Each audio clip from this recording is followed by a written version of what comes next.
18 বছৰ তলৰ কিশোৰীক বিয়া কৰোৱা বা বিয়া পাতি দিয়া সকল সাৱধান।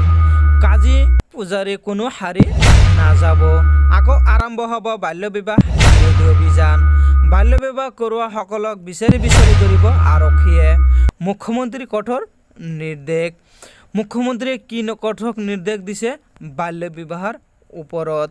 বাল্য বিবাহক লৈ মুখ্যমন্ত্ৰীৰ বৃহৎ ঘোষণা।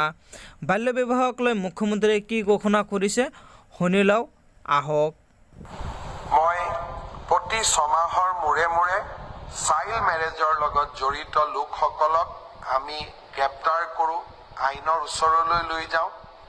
প্ৰথমতে মানুহে দুই এজনে আমাক বেয়া পাইছিলে, কিন্তু এতিয়া গাঁৱে ভূঞে গ'লে ময়ো সোধোঁ যে সৰু বয়সতে কোনোবা বিয়া হৈছে নেকি? সকলোৱে কয় নাই নাই, আমাৰ গাঁৱত হোৱা নাই, আমি নকৰোঁ, আমি কৰিব নিদিওঁ, আমি আইন ভাঙিব নিদিওঁ। আনকি সংখ্যালঘু গাঁওসমূহতো এই কণ্ঠ মই শুনিবলৈ পাওঁ। অৱশ্যে আমাৰ যি প্ৰচেষ্টা, সেই প্ৰচেষ্টা অব্যাহত থাকিব। আমাৰ টাফ একশ্যন, কঠোৰ পদক্ষেপ চলি থাকিব।